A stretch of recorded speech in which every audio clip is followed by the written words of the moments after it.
Marketing That Works is the podcast for business owners who want to move their brand forward so that they can bring in more sales and clients. I'm Danielle Harris, and I'm bringing you what I know from more than 12 years of experience in traditional and online marketing. I have created marketing strategies for businesses of all sizes, from multi-million-dollar corporations to early-stage online businesses. Remember, some marketers chase fads.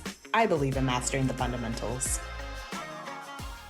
Visibility might be the only thing keeping you from your next sale or your next job opportunity. Let's be honest, it's usually not a lack of talent or a lack of ability that's keeping you from moving up in your job or from getting your next client.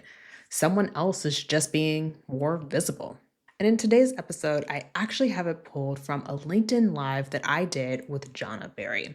Jahna is a C-suite media executive and an executive leadership coach who helps leaders of color and rising LGBT professionals get senior level roles. And our talk centered on why people are so reluctant to get visible and some of the first steps you should take when you are looking to become more visible in your career or in your business. Now, I've known Jahna for several years now, and she shares so much wisdom.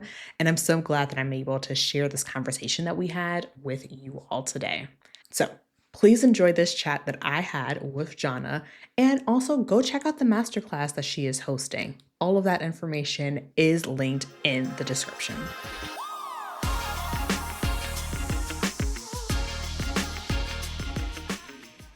Hi, everyone, and welcome to our live.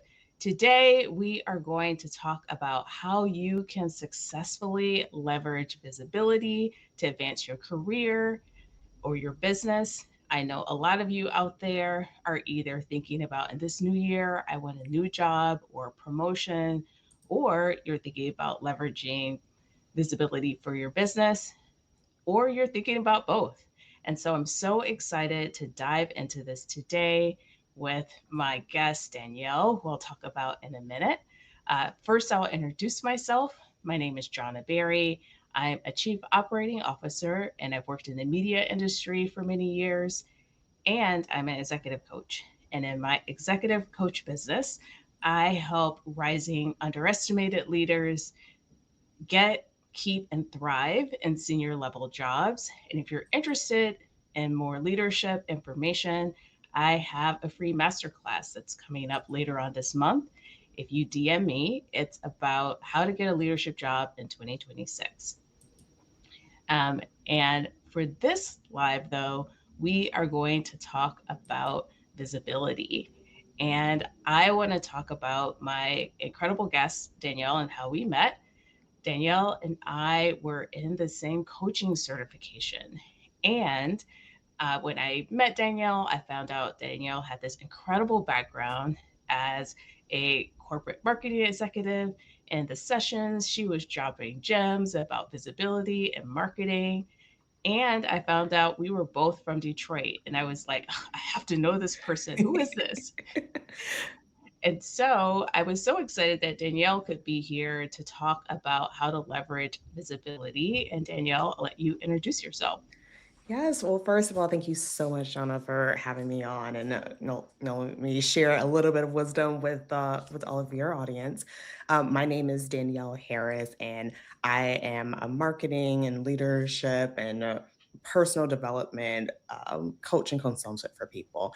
I spent over a decade working in marketing in the nonprofit, for-profit space, and right now help small business owners, consultants, coaches, and even business leaders help with their own marketing presence. So, whether it's marketing their business or marketing themselves, one of the things that I love to helping people do is to share and tell their story, because I know that that's one of the most powerful assets and underused assets that people have.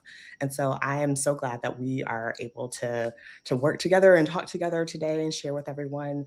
I am from Detroit, born and raised, and so I always love catching up with other people from Detroit, Midwest area, because uh, right now it's cold out here. So, like anyone who knows the struggle, I'm just like, yes, we see each other.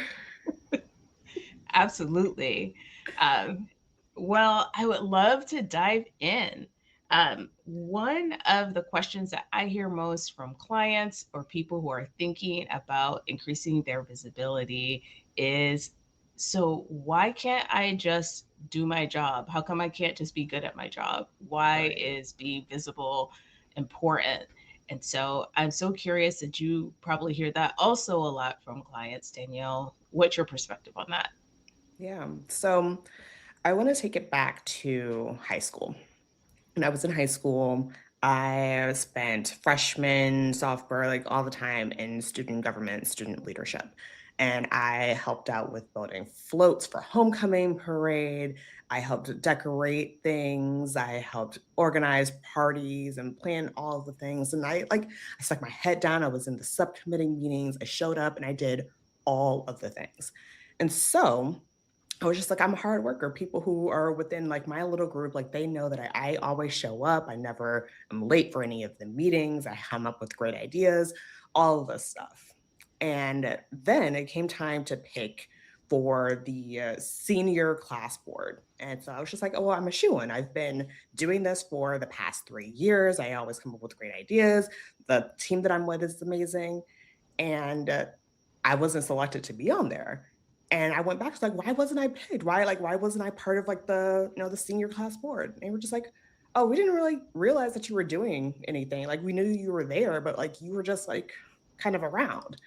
And that was like my first instance of realizing like just because I was showing up and just because I was doing good work, other people didn't really see what exactly it was that I was doing. So then when it came time for like the senior year, like the biggest, most, prestigious part of like the whole student government experience, they were just like, "Oh, we didn't know that you were doing stuff." And then it was just like, "Oh, well, too late now. It's already selected, it's already decided." And so like that's like the same type of thing when it comes to visibility within like your work, within your business. Yes, you could do the work and like your small group of people might know, like, oh yeah, like they're the go-to person to be able to go and do this. They're the go-to person for that. But if only that tiny circle knows that, and other people are making decisions for what's going to happen next, who's going to be selected for this committee, who's going to serve as the chair for something, and other people don't know, they will just pass by over you. And so that's why it's important. You have to not only just do your work, but you need to do the work of saying like, hey, look at all the things that I've done, because then you won't reap any of the benefits that are due to you because you have been doing the good work. And you'll get low-key petty and a little resentful because you're just like, but I could do this better than this person. Like, yeah, but they didn't know that. They didn't see that. And one of the things that is your job is to let people know how great you are. Unfortunately, I know some people are just like, that shouldn't have to be my job. But like it is. It is. And we can go around saying like it shouldn't have to be that way and sure fight that system. Or you can just say, like, okay, fine, that's part of my job. Let me tell people how great I am. That is such a fabulous story and touches on something that I see in clients, and I've actually experienced myself personally, is that resentment.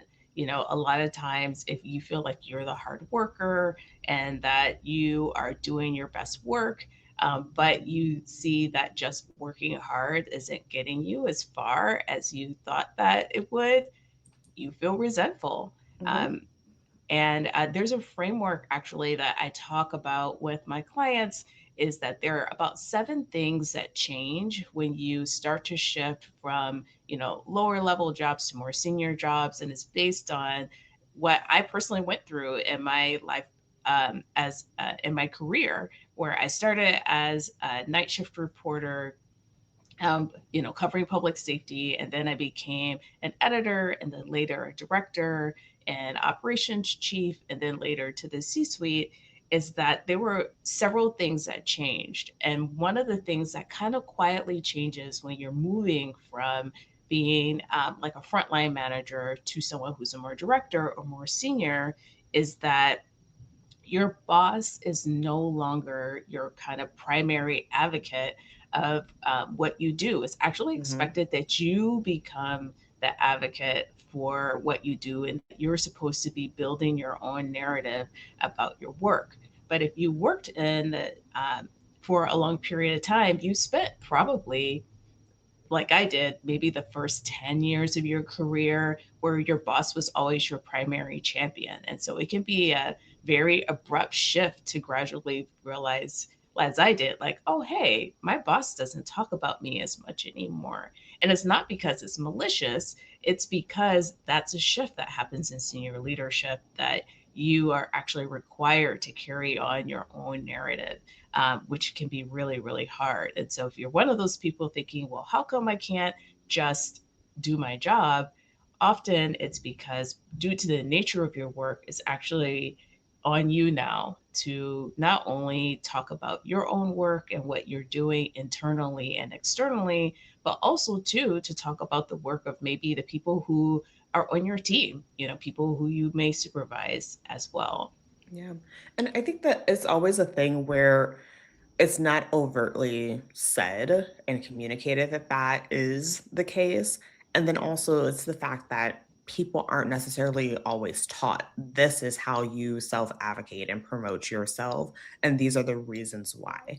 And we have for so long been taught you need to work hard. You just need to work hard. You need to put in the work, put in the reps, learn the skills and do all of those things. And so we spent so much time very focused on that aspect of it that no one ever really taught or said that. And this is an additional piece to that. And so when you do the one part that you were very overtly told, you're just like, well, no one actually explicitly told me about the second part. So it makes sense that you're just like, I should just have to do this part because that's the only thing that was said. No one said that the unwritten rule was that you also need to be advocating and telling, like, hey, look what I did. This is what I did over here. Look how great that is. And these people helped me and all of these other things. And so it makes sense that it doesn't come as natural to so many people. There are some people that just like, oh, I'm just not that. You hadn't put in the same amount of skills and reps to practice doing that. And it's not that it takes so long to be able to learn that, but with any new skill or any new thing, it just takes practice and more reps of telling people what it is that you do. And it feels uncomfortable at first, but it is a skill that's going to take you so far, so fast, also as well. Yeah, that's so smart.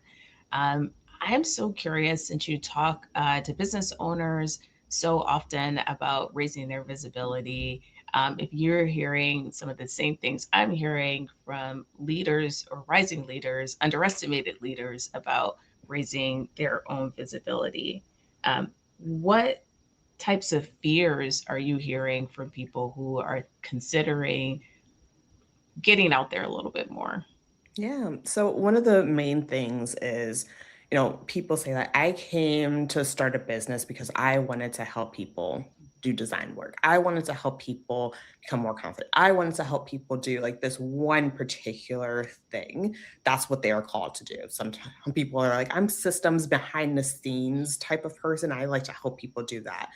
But the honestly, like, the true thing is, as a business owner, yes, your job is twofold. One is to help your people do the thing that you're saying that you can help them with, and two, your job is to tell people about your business. Because if not, then you are just a person who likes to occasionally help people and sometimes get money.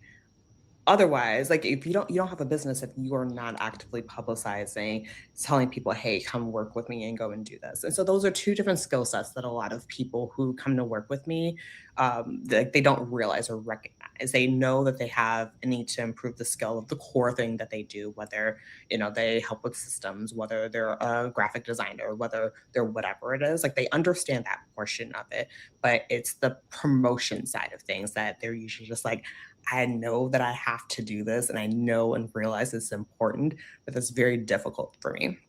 And so one of the things that I often tell them when they are starting with their visibility journey is I tell them, like, who are the people that you directly need to be telling? Like, as far as like within your own network, it's like that's always step one. Who are the core people within your direct network that don't know what it is that you're doing, and that need to know? And so that could be as simple as people on your Facebook that you haven't activated in a long time. Like, do those people know that you have a business? Because your first intimate, close circle are going to be the first people that can be advocates of saying, like, oh, yeah, I know someone that does this. I know someone that does that.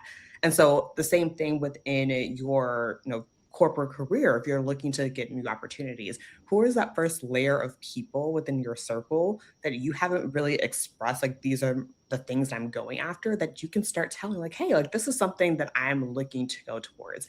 That's your biggest, quickest win of being able to expand what it is, your goals that you have, and find more people who might be able to actually help you achieve that, because you never know who other people know. I have always been surprised when I found that, like, oh yeah, I know someone that can do that. And like this is a person I knew for years and years, and I didn't realize that they were closely connected to someone else. And so that same situation might be true for you. So that's what I always tell people who are like, I don't know, I don't want to put myself out there. Put yourself out there to the people who you're already kind of out there with. That's like your first little baby step.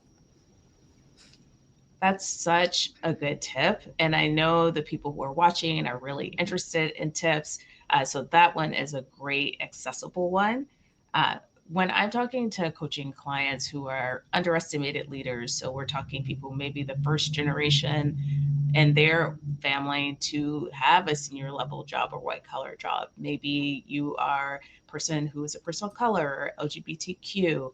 Um, I find that a lot of them talk about one, being performative. I Hmm. hear words like boastful, it doesn't seem humble. Um, a lot of them feel like it actually takes away from their team. So it makes it seem like they are doing all the work and no one else helped them with it. Um, and sometimes, if people, I would say people of many different faiths. So if you are someone who comes from a religious background, and not just Christianity, like I said, lots of different faiths people talk about that is actually not aligned with their beliefs and their upbringing, which can be, very relatable and a really hard thing for them to overcome. And so, one of the tips that I give is to tell them, if you're really, really uncomfortable with it, think about it as service. Hmm. So, you don't know if somebody could be inspired by your story, helped by the knowledge that you bring from the industry that you're in. And so, if you think about you talking more about your work, it's really helping people, and people may not even know about the ways that you might be able to help them or your expertise might be able to help them. If you think about a service, sometimes that's really helpful. But even with that alternative thought, it's still really, really hard if you've been thinking this is taking away from other people, or this is against my values, for many, many years. Mm, yeah. And when you have a deeply rooted thing like this is, it feels not just uncomfortable, but like from a moral standpoint, it feels wrong, then you're absolutely going to feel a whole lot of resistance to that. Especially, like I said, if it's like a faith-based belief that you have. And I know that we were talking a little bit before, and the analogy that came up to me that is true in so many faiths is that there is this idea of witnessing, or idea of sharing a testimony, or sharing what you have gone through and experienced. And with that, the whole point of that is to give witness to like what exactly it is that you have done and been through, and how that could help someone else. And so a lot of people are just like, well, like, is it bragging? Like, is it bragging, or is it just saying like, look at where I started? So like for me, there was a something that I like wanted to do. And I was like, hey, like look at like where I started with this. I started with, wanting to put together a trade show. So I would go to these big trade show things. And I started off like not knowing anything for my very first time. And then after a couple, I'm like, look how I was been able to like really organize these very tightly, how sales have gone up. And like it's just more of like, look at where I started and where I'm at right now. Like that, look at that. Like that's amazing of where it went through. And it could look like, oh, it's bragging, but it's truly from a place of like, look at that growth. Like that's impressive. And I think another thing that really comes through is like, are you really proud of the things that you have done? Like a self pride. when you are like very appreciative of like all that you yourself have been through, and when you take a look at that from like a truly personal grateful standpoint, then you share it from not a, you know that you're not sharing this from like a being, oh, I'm braggadocious and I'm putting myself out there performative. It's truly from like a, wow, like I'm very thankful, like where I started off in my career and where I'm at right now. And you, the way that you approach it, the language that you use, the way that you mention and reference other people who've helped you on your journey, it comes out differently than when you are truly just bragging like, I'm style, look at this, look at that, look at that. Like there is a time and place for some of that. But when you're coming at it from a truly like, I'm truly appreciative of like where I started and where I'm at right now, it comes up from a completely different place. And you've seen that before. Like you know when someone is saying something when they're just like, oh, they're just fooling themselves, they're always gassing themselves up, versus a person who like you can tell like they appreciate the journey that they have been on, and you can feel that. And there's a humbleness in that appreciation of being able to see that growth journey. So there's a difference in that. And I think that a lot of times you don't always see that nuance of it, but you know it when you see it. And I think that it's a good thing that you don't want to be that type of person that is just like, ah, just always puffing up, versus like you can be a person who talks about all the things that you've done from a place of appreciation and a place of, I don't want to say humility, because I think that that even that has like a more of a downplay of it, but from a place of appreciation. Yeah, that's really beautiful. And I also want to remind people, if you're watching us live, if you have questions, please go ahead and drop them, and we'll happy to answer them during this live too. Danielle, when you were telling that story about, how you show up when you're talking about your achievements, reminded me of, earlier in my career. Um, I had a really big lesson about telling my own narrative just internally at work. And I Hmm. think that that's a really good baby step for people who are thinking about raising their visibility within their workplace or the organization where they're showing up, because I was working on a really big project, which was a website redesign, and it was something that was huge. It wasn't something that I managed before. It was something that was, significant to the organization internally and externally. And that was the first time that I thought really carefully about talking about, I wanted people to know that I had worked on it, but also to what it meant for the organization. And so I thought about, what were the types of emails and messages and the ways I would talk about it at the beginning, to let people know what's coming, in the middle, and at the end. And that's a basic narrative technique that you can use when you're talking about major projects. And it wasn't that I was just saying that I did all this work. I talked about all of the people who participated in the project, but it did a couple of different things. It helped people know, what my skill set was and what I did. It also uplifted all the people who worked on it, but it also helped carry the narrative about what that project was about. So, if you are interested in more information about telling your own narrative, I did a live about it that you can find on LinkedIn. But I think for people who are apprehensive about telling their own story, um, starting with telling a narrative internally at work about what you're doing is a way you can kind of baby step into getting more practice and getting those reps in that Danielle was talking about, to talking about your story externally too. Yeah. And I think that that is a really great formula to be able to start and using that in telling your story. The thing that I've also found with a lot of the business owners that I work with, and even people who are looking to, update their personal brand within the different organizations that they work in, it's how they self-position their own story. So like you might be the one that needs to be the most on board of what is your professional story. What is the story of you and how you show up? And working with someone like Jana, working with someone like myself, going through that process of saying like, okay, so how do you describe it? How do you describe your wins and your own achievements? And when you are on board with that, then it's becomes easier to start practicing and telling that to other people, because when you are telling a story that you don't fully believe in, then other people are just like, oh, okay. So it's like the example of, you go up to your boss, you go up to your director, and they say like, oh, okay, so what's been going on, and are trying to think about like, "Well, I did this and I kind of did that," and you sound wishy-washy versus, no, these are the things that I've done. This is the internal story that I'm saying, and this is where I'm going. When you talk about it with more confidence, then people are just like, oh, okay, like this is not the first time you thought about that. Like you are trying to go somewhere and go and do something. So I think that that's always the first step as well. And having someone to help you say this and pull out those elements of that story of like, well, this is where I started off at, this is what I've been able to do so far, and this is what I'm trying to go towards and get to at the end. And when you are just like very solid in that, you will you will tell your story in a way that people won't, like, they will want to be on board with you and help you get there.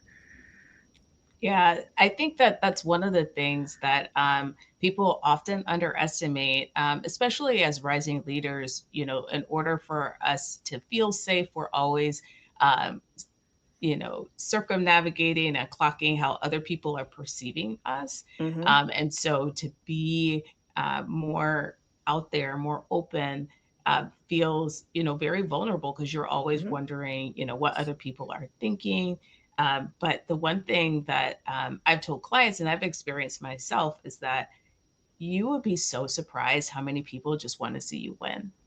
So Mhm. many people are just wanting to help you. So many people are just wanting to see that you're thriving and see that example. And so, it's not necessarily always negative the way that people are perceiving you, but that's the way to take care of ourselves.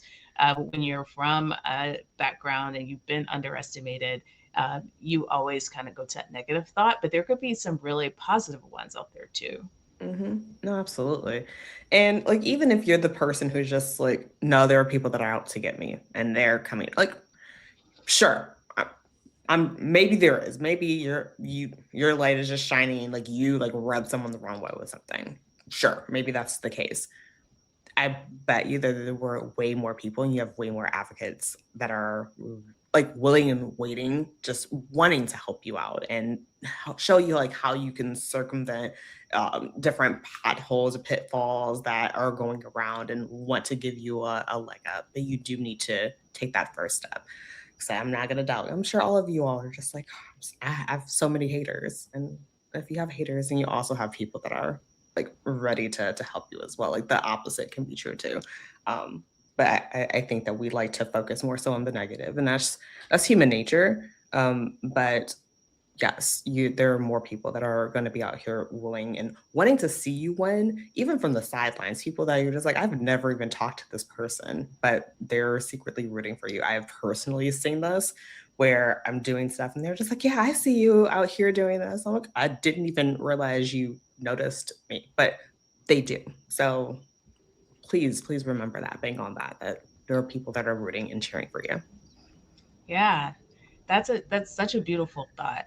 So one of the things I've been actually thinking a little bit about, just on my own visibility journey, is this ever not awkward? I think that some people visualize a day that at some point, you know, you'll just be okay. There's a version of you that will be okay with being all types of visibility. I have found personally that each level you go is always going to feel a little bit different. And so there is no promised land of where everything is easy, but I think a lot of things are easier.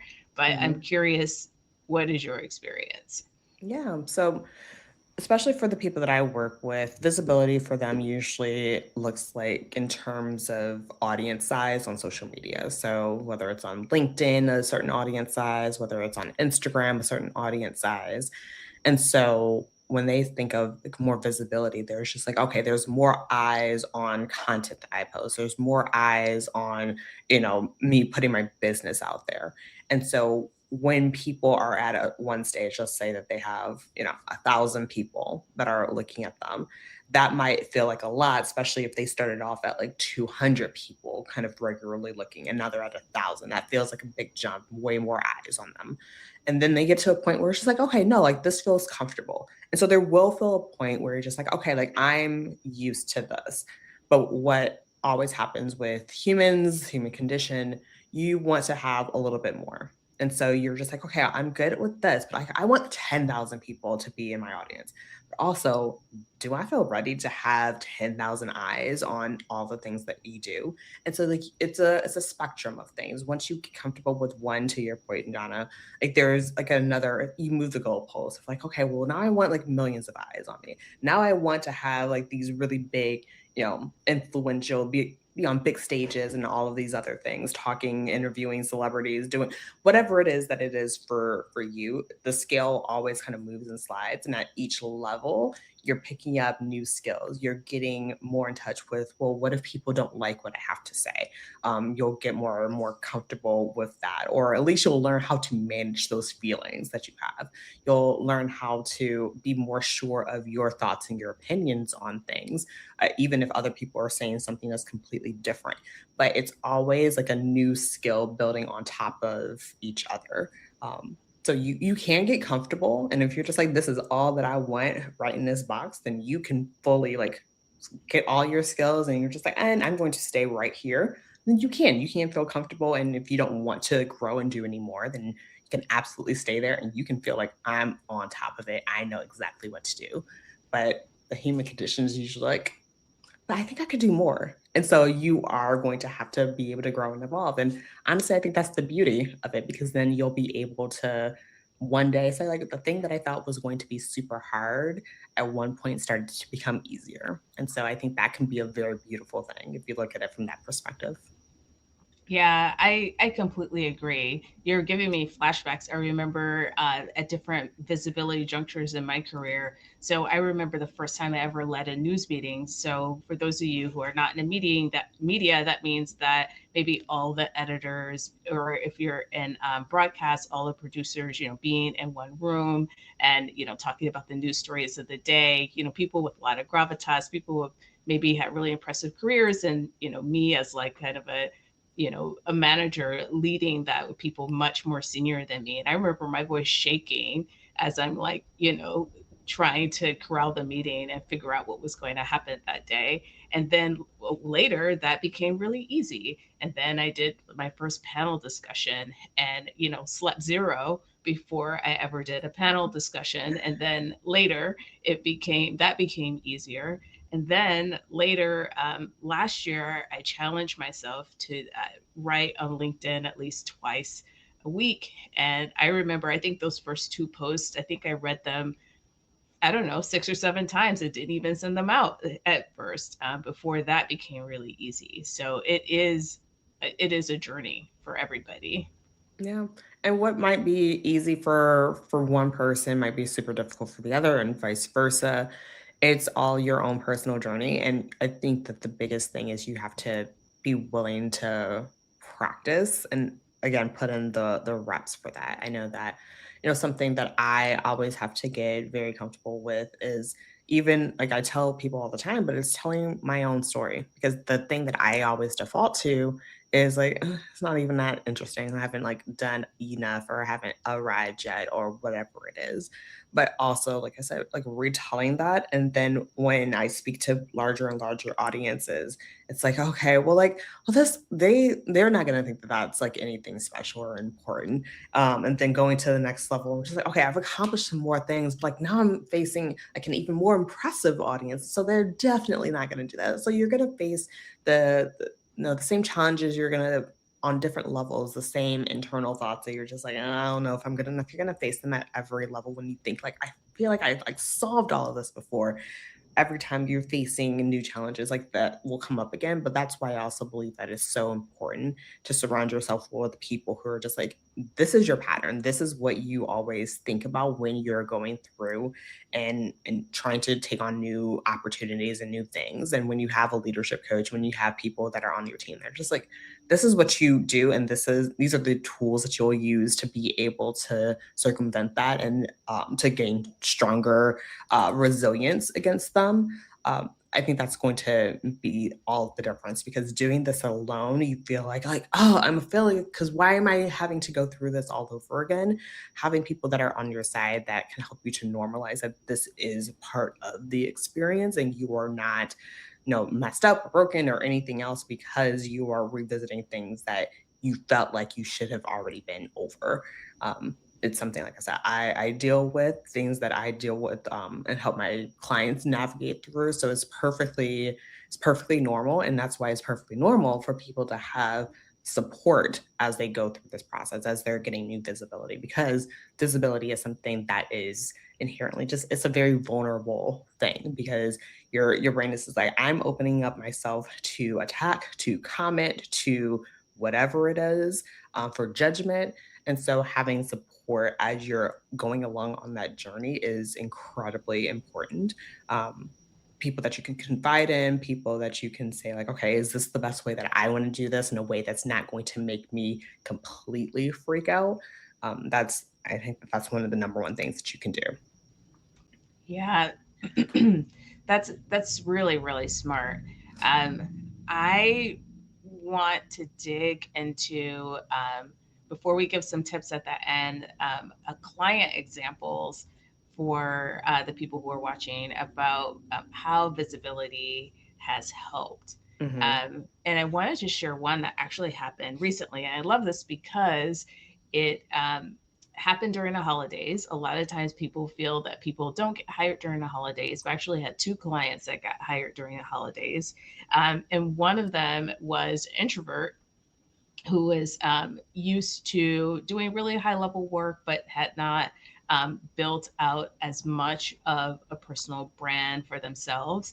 And as in the coaching container, one of the assignments that I gave them was to reinvigorate their network, to talk to as many people in the leadership programs they went to, the writing circles they went to, all of their social network, and Hmm. just start talking to them more about what they've been doing lately, what they're interested in. And this person had been looking for work for a while.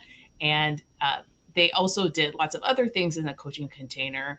But when they landed an interview and a job um, in December, one of the things that they mentioned was all of those conversations actually helped them get so used to telling their story in a concise and convincing way that the interview was so much easier. They were able to get through it.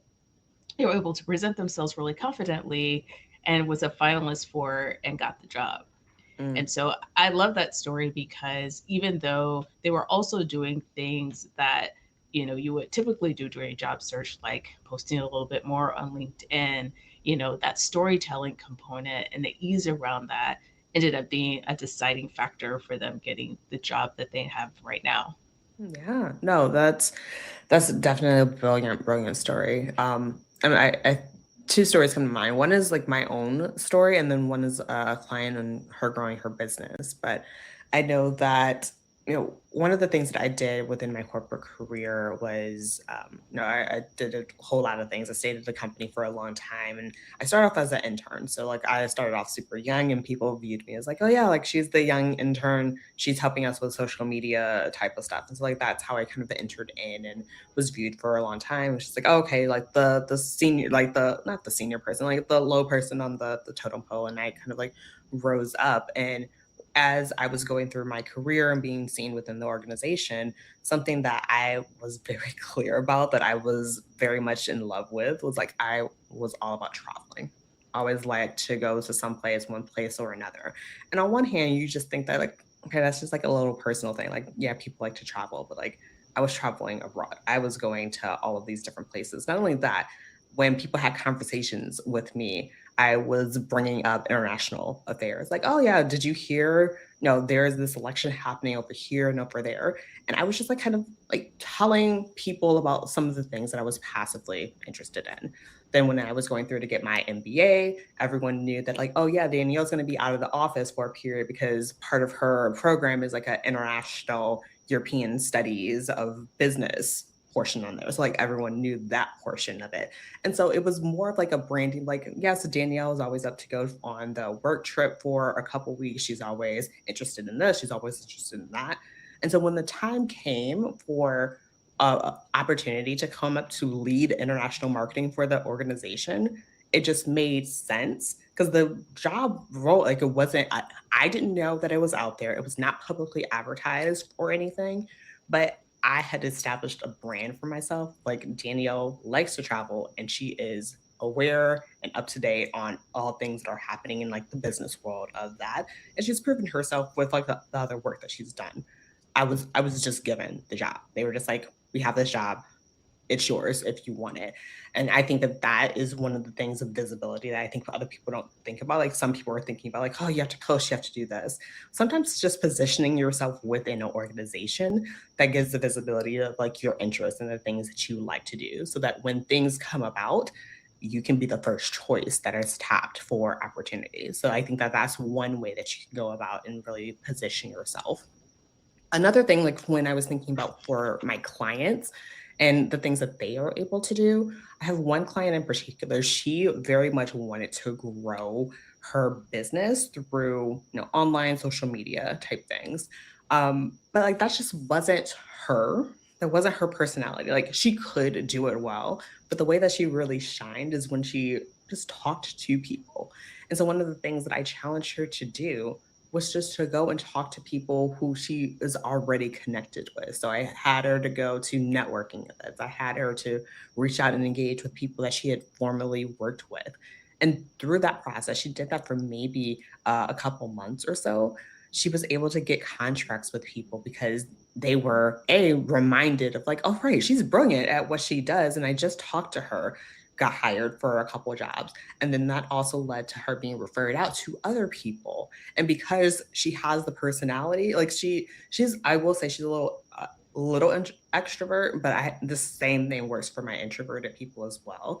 When they have those one-on-one conversations, they're just reminded like, oh right, like you do this, and that has helped them to grow their business so much faster than some of these other people that I've worked with that aren't leveraging the visibility within their actual physical network as much as anyone else is. So visibility is important. It will take you far in not only your corporate career, but if you're looking to also consult on the side, if you're looking to eventually, leave corporate and do something else, like visibility as a whole is just something that everyone should be working on, no matter if you're running a business or not. It's just going to help you overall and help you to open up to way more opportunities. Ugh, I love both of those stories because they talk about personal brand and unseen opportunities. That's one of the things that I often talk to clients about is, you having a strong personal brand brings opportunities to you, like the ones you were talking about, Danielle, for yourself and for your client that are on the table, that aren't advertised. And that Mhm. is, the way that you have a downturn proof career, a downturn proof business. And so those are really, really great examples. Um, before we wind down, I thought it would be great if we could give some tips for people who are want to increase their visibility, whether, beginner, intermediate, or hard, that people can do if they're saying, oh, okay, I need to get started or I need to level up. What would be a tip or tips that you would give? Yeah. So the first thing that I would tell anyone to do, no matter if they're just like, oh yeah, I can go out and do like all the visibility things, or you're thinking like, yeah, this is going to be a lot for me. No matter where you lie on that spectrum, I want you to get clear about why you want this visibility. So, what is the initial purpose and goal of this? Do you want this visibility because you're looking for new opportunities, new positions within your organization? Are you looking to establish a brand for yourself, not only within your organization, but in the wider industry? what exactly is it that you're looking and hoping to get from doing this? And so once you're very clear on that, that starts to set the stage for what your next steps are.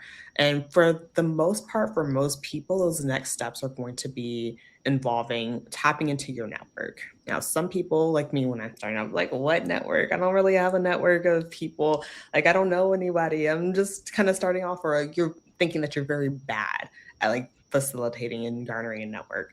So then my step for you would be to find three people that like even over the years they were just like they were always nice to me, and whenever I see them at this conference, they seem to like I like catching up with them or whatever. Reach out to those people and just say like, hey, like I would love to catch up, or hey, I would love to pick your brain about something. So something like set the bar super low. So there's that thing. Another thing, if there's a particular role, if there is a particular position that you're going after, I would want you to talk to someone who is doing the same thing and just say like, hey, I admire the way that you do this. This is something that I'm looking to do in the future. Do you have time to talk about that? Those are People don't think that those are visibility things, but that is you practicing saying your intentions, and it's getting visible to someone who is doing the thing that you want to be doing, and having them thinking like, "Oh, well, yeah, maybe I can put your name in for something else to be visible to be able to do the thing." So that's another step. If you're just like, "No, I want to go big. I want to do all the things." I would say that you putting what you think and how you perceive things in your company, within your industry, how that's going, how you feel like the future of that is going, start sharing that in different ways, whether it's like a Substack blog post, whether it's on LinkedIn, whether it's on something else. Like start putting your opinions out there so that people can start seeing you as someone to go to and trust for opinions, leadership type things. That those are going to be some of the big ways to at least get started practicing getting that level of visibility. But of course, it has to be in line with what exactly your true goals are. Yeah, I love that last tip in particular because as someone who has been an executive candidate and also led some senior level searches, the people who are hiring for those jobs are craving information about how you think. And those tips you gave, Danielle, are just perfect. If I could give some tips, uh, a somewhat beginner tip, but you'd be surprised how many executive level candidates or people who are interested in executive level promotions don't do this, is to have a professional looking headshot and social media presence. Hmm. And so some of you are in industries where you don't want to be public. You know, there's certain industries where they actually don't want you to be very public. But for most of them, some level of that is expected for senior level and executive level jobs. So what I'm talking about is a professional headshot. You'd be surprised how many high flying executives that I've talked to who have a headshot that is a wedding picture that's been cropped down, or something where they look really nice at dinner and they cropped out the background of the restaurant. And having that clean professional headshot is a way to kind of telegraph that you're ready to represent yourself and your organization in a professional way. And so, so having that headshot doesn't have to be expensive. You don't have to do a multi-thousands-dollar photo shoot. Those photos are really easy to get, or you might have Hmm. a professional photographer in your network.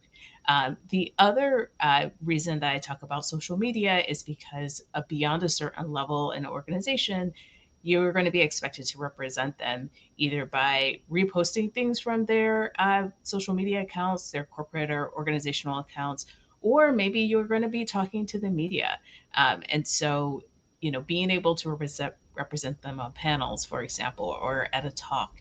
And so that means that the expectation is going to be that you have a professional, um, pro, uh, public social media persona that people can look at it and say, oh yeah, that's Jamal. He could probably handle that, or oh, I know that Susan could probably do this. But if you have a social media account that doesn't look like it's been used in a long time, if it has unprofessional photos on it, even if you don't speak that often. It just is another thing for a recruiting team or organization to notice that shows that you may not be ready yet. The other thing that I recommend to people is it's a little bit more of an advanced tip, but kind of building off of what Danielle said earlier about your thoughts and opinions. I love thinking about this in groups of circles. So ideas about your ideas about your industry, what you agree with and what you don't agree with. And, being able to differentiate for those things for yourself will give you some fodder for maybe thought leadership, conference ideas, or things that you can put yourself out there writing articles, for example, that will show people ideas that you have that are different from everyone else in the industry, or are have a slightly different reframe than other places in your workplace. And so that would be my example if you want to refine your thought leadership a bit more, but that's a little bit more advanced. Yeah, no, I agree with all of those.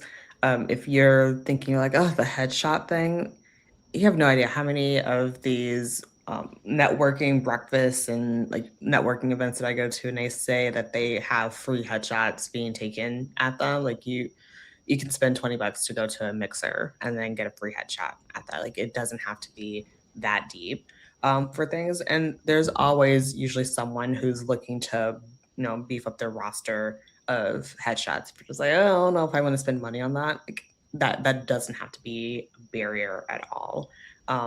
And then also with like the sharing your opinions on things, I know that's something that gets in the way for a lot of people. It's just like, I don't know if I have any thoughts that are any different than anybody else.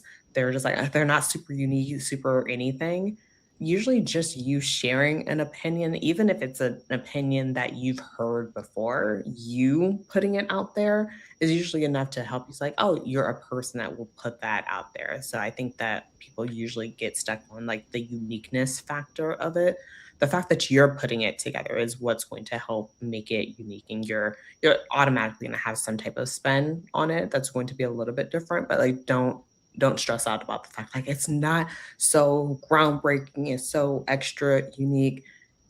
Get started by just sharing. I think that will help to get you in the mood and growing like, oh well, yeah, no, this is a little bit different, this is a little bit more unique. But like don't get tripped up on like the uniqueness value or the uniqueness factor of it. Just start. Oh, that's such a good place for us to end. Just start, everyone. You can do it. You can be more visible. Danielle, do you want to talk about how people can reach you or how they can work with you? Yeah, absolutely. So I work with a lot of business owners, and I also work with people that are looking to increase and enhance their own personal brand. And so I work with people in a couple different ways. So if someone who's just looking to like get like a nice little snapshot of like, okay, what are the things that I have to do? I have this offer called a momentum call. It's 90 minutes, and we'll sit down and we'll plot out what are the next things that you need to do within the next 30, 60, 90 days to get you up and going and rolling. It's a one time call, and we can be able to actually plot out all the things that you need to be focusing on and doing.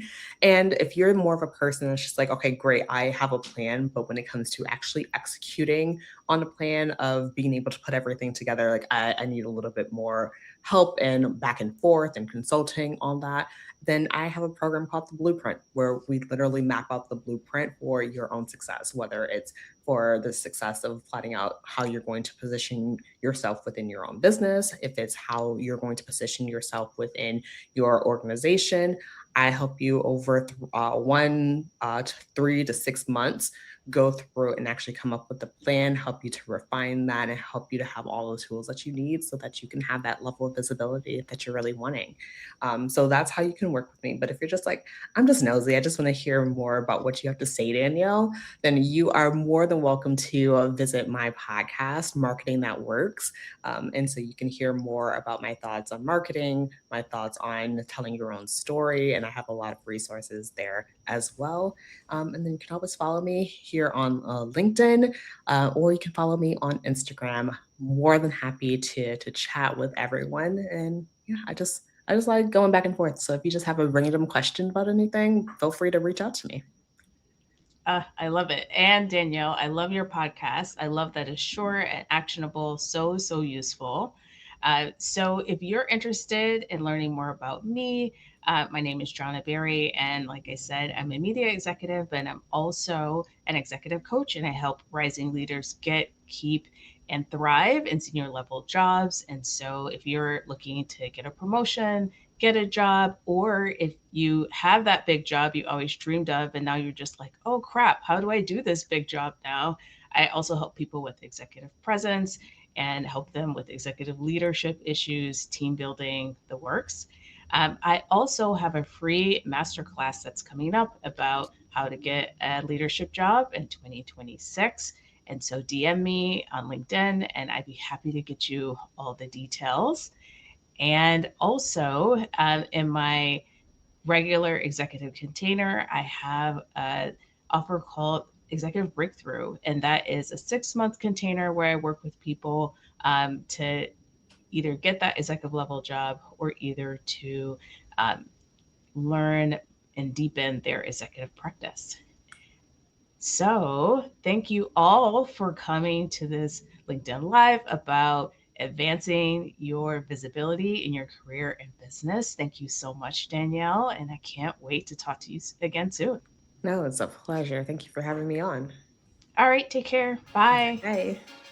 If you want more marketing that works right in your inbox, head to the show notes and sign up for the email list. You'll be the first to know how you can work with me on mastering your marketing.